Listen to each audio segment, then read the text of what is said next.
Morning fourth class. कैसे हैं आप सब लोग। मैं आपकी हिंदी की अध्यापिका मिसेस सोनू जैन, विद्या बाल भवन स्कूल से। बच्चों, आप सभी को मालूम है ना, इन दिनों हम अपनी व्याकरण पुस्तक के पाठों को एक बार पुनः पढ़ रहे हैं और उनकी अभ्यास माला भी कर रहे हैं, है ना। देखिए, आज हम कौन सा पाठ पढ़ने वाले हैं दोबारा। संज्ञा। आपको ये चित्र याद है ना। देखिए, मैं आपको फिर समझाती हूँ। यहाँ पे 3 सहेलियाँ हैं जो कि नैनीताल घूमने आई हैं। देखिए, इनके हाथ में नाव चलाने वाला चप्पू है। ये नाव में बैठी हैं। हमें पहाड़ दिखाई दे रहे हैं, घर दिखाई दे रहे हैं। आपको पता है, ये ट्रेन से आई, फिर ये बस में आई। हाँ, ये सब मैं जो आपके सामने नाम ले रही हूँ, पहाड़, नाव, ट्रेन, बस, और इन सहेलियों के नाम कृतिका, वर्णिका, कुछ भी नाम रख दीजिए, ये सब नाम है। ठीक है, तो नाम को ही बच्चों आप ध्यान दीजिए, हम संज्ञा कहते हैं। ठीक है, इसके लिए आगे पढ़ते हैं। देखिए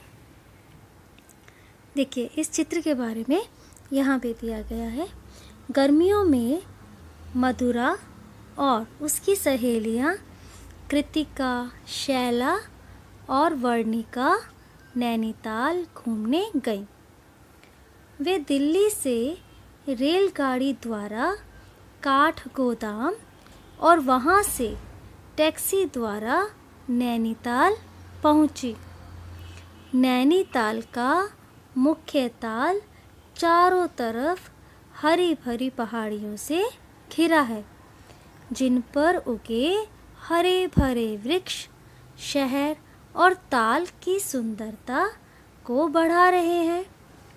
मधुरा ने कैमरे से इन प्राकृतिक सुंदरता के कई चित्र खींचे। आपने देखा, इस अनुच्छेद में रंगीन छपे शब्द किसी न किसी के नाम हैं। कोई स्थान का नाम है, कोई व्यक्ति या किसी वस्तु, और तो और भाव का। सभी नाम संज्ञा कहे जाते हैं। तो बच्चों, इस प्रकार से संज्ञा की क्या परिभाषा निकल कर आई, मेरे साथ दोहराएंगे आप।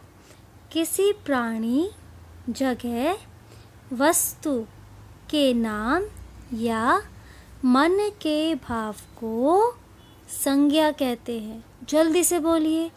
किसी व्यक्ति, वस्तु, स्थान या भाव के नाम को संज्ञा कहते हैं।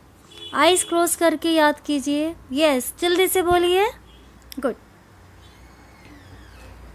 देखिए, यहाँ पे कुछ उदाहरणों द्वारा भी जो हमने उस अनुच्छेद में पढ़ा था, उसी में से हमने प्राणियों के नाम निकाले। किन किन प्राणियों के नाम आए उसमें? मधुरा, कृतिका, शैला, वर्णिका। जगहों के नाम नैनीताल, दिल्ली, काठगोदाम, शहर, पहाड़ियाँ, ताल। वस्तुओं के नाम रेलगाड़ी, टैक्सी, वृक्ष, कैमरे, चित्र।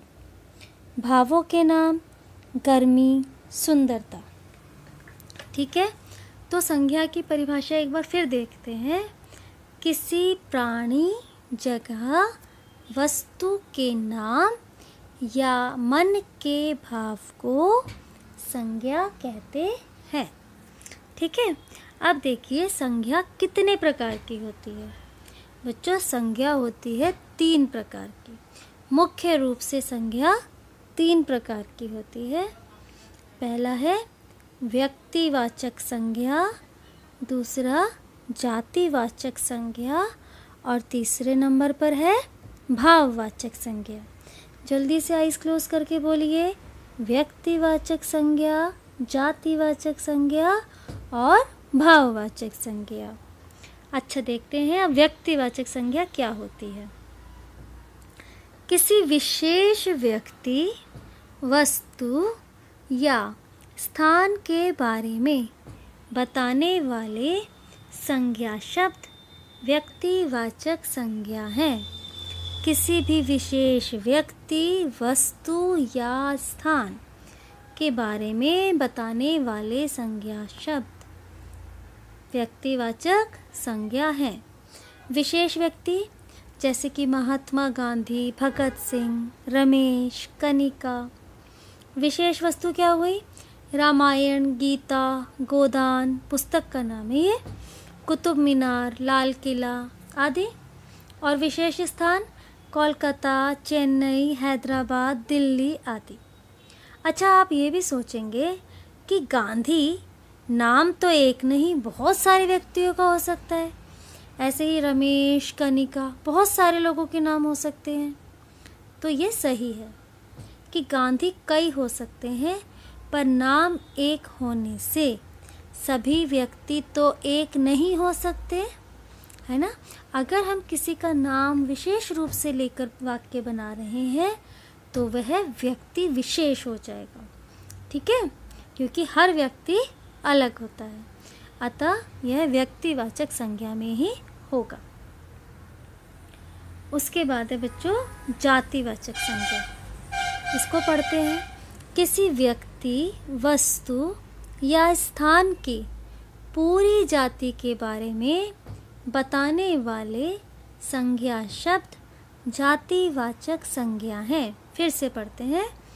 किसी व्यक्ति, वस्तु या स्थान की पूरी जाति के बारे में बताने वाले संज्ञा शब्द जातिवाचक संज्ञा हैं। एक ही वस्तु से आपको उसकी जैसी संपूर्ण वस्तुएं ध्यान में आ जाए।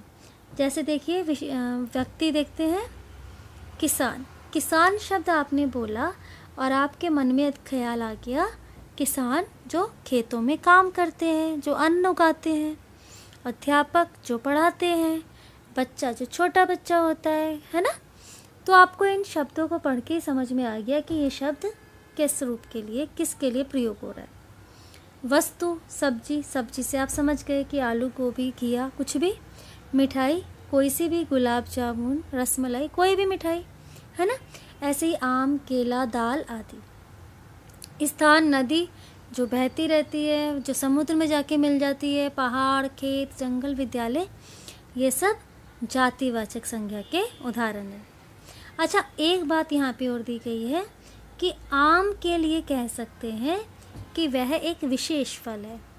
आम बहुत प्रकार के होते हैं और उनके विशेष नाम भी होते हैं।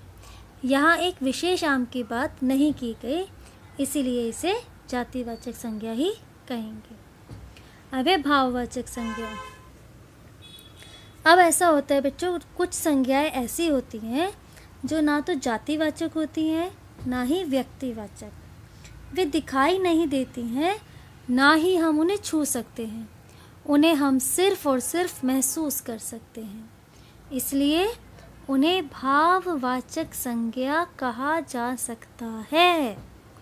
ध्यान दीजिए हमेशा पहचानने के लिए, जिनको आप छू नहीं सकते हैं, उनको सिर्फ आप महसूस कर सकते हैं, वो आपके मन के भाव हैं। जैसे कि मिठास, आप मिठाई खा सकते हैं लेकिन उसकी मिठास हम महसूस कर सकते हैं। हमें गर्मी लग रही है लेकिन क्या गर्मी छू सकते हो आप? नहीं ना। ये होते हैं मन के भाव। देखिए यहाँ पर कुछ आपको संज्ञा शब्द दिए गए हैं जिनसे कि भाववाचक संज्ञा बनाई गई है। बच्चा, बचपन। बूढ़ा, बुढ़ापा। माँ, ममता। सुंदर, सुंदरता। भला, भलाई। पढ़ना, पढ़ाई। चढ़ना, चढ़ाई। खुश, खुशी। गरम, गर्मी। मिठाई, मिठास। पशु, पशुता। ऊंचा, ऊंचाई। मनुष्य, मनुष्यता। वीर, वीरता। मूर्ख, मूर्खता। तो बच्चों आज के पाठ में आपने क्या क्या सीखा?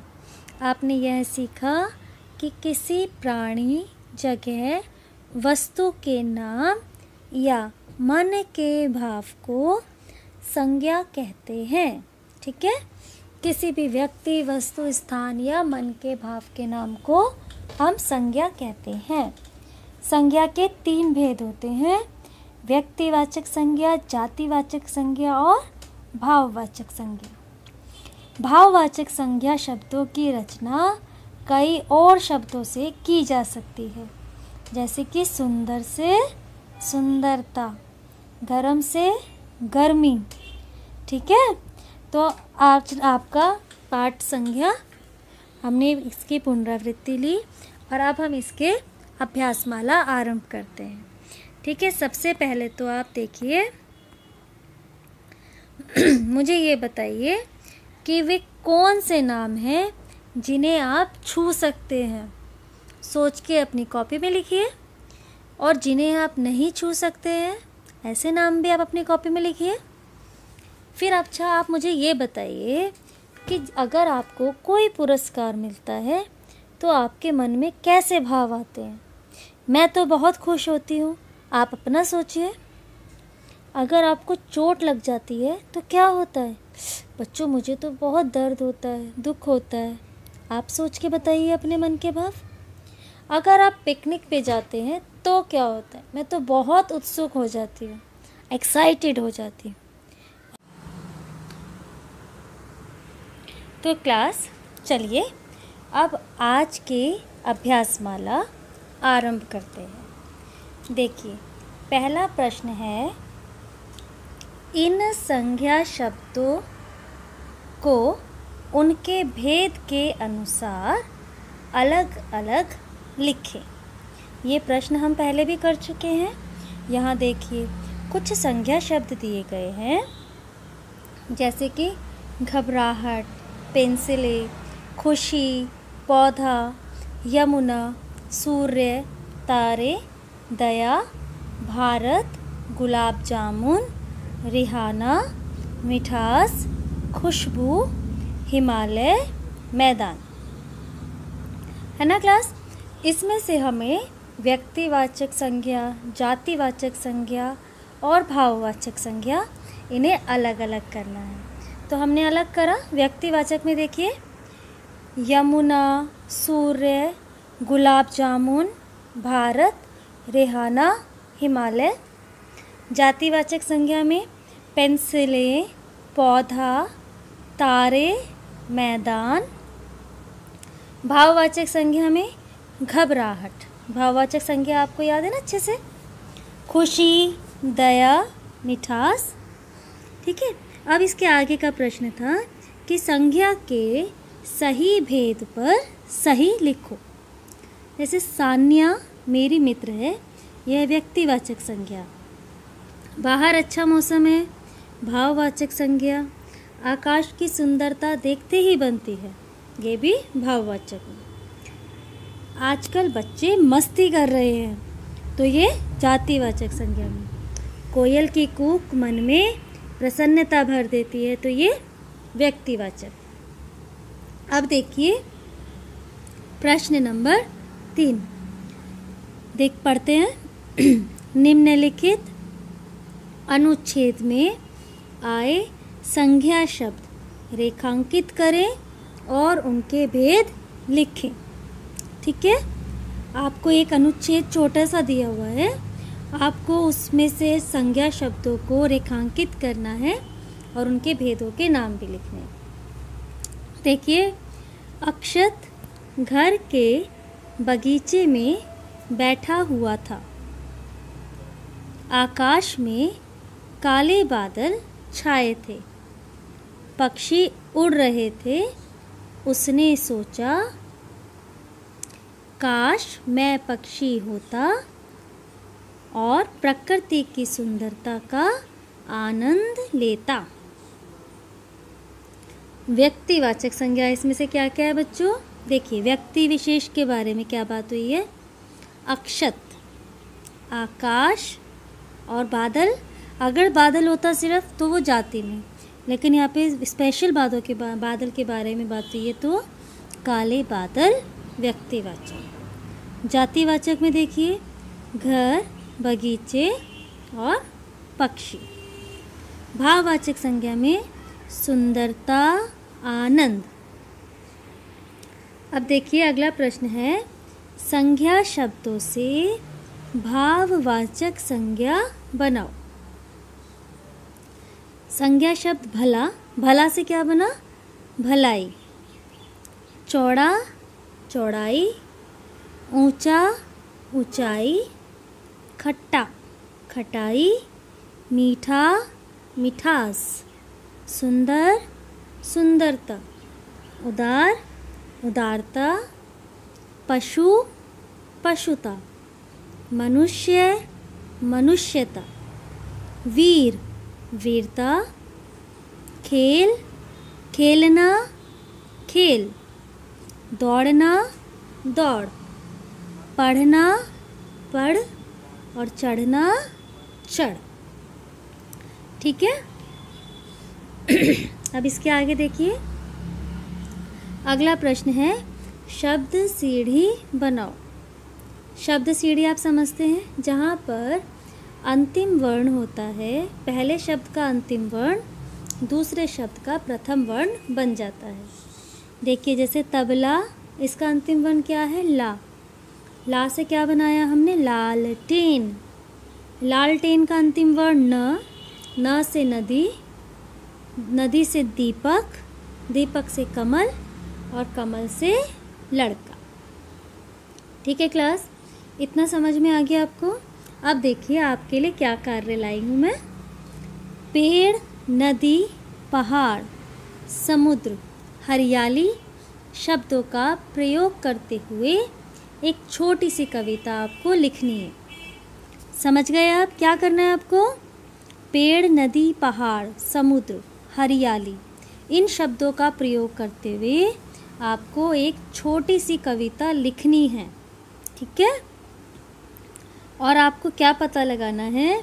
आपको पता लगाना है कि संज्ञा और उसके भेदों को अंग्रेजी में क्या कहते हैं। ठीक है क्लास, समझ में आ गया आपको अपना काम? क्या करना है आपको? पेड़, नदी, पहाड़, समुद्र, हरियाली, इन शब्दों का प्रयोग करते हुए एक छोटी सी कविता लिखनी है। आप अपनी मम्मी पापा की हेल्प ले सकते हैं, लेकिन आपको खुद काम करना होगा ये। और आपको वो कविता मेरे पास भेजनी भी है लिख के। और आपको ये भी पता लगाना है कि संज्ञा और उसके भेदों को अंग्रेजी यानी कि इंग्लिश भाषा में क्या कहते हैं। तो क्लास, आज आपका पाठ 3 पूर्ण हुआ। अब अगली वीडियो में हम आपकी एमसीबी करेंगे। ठीक है।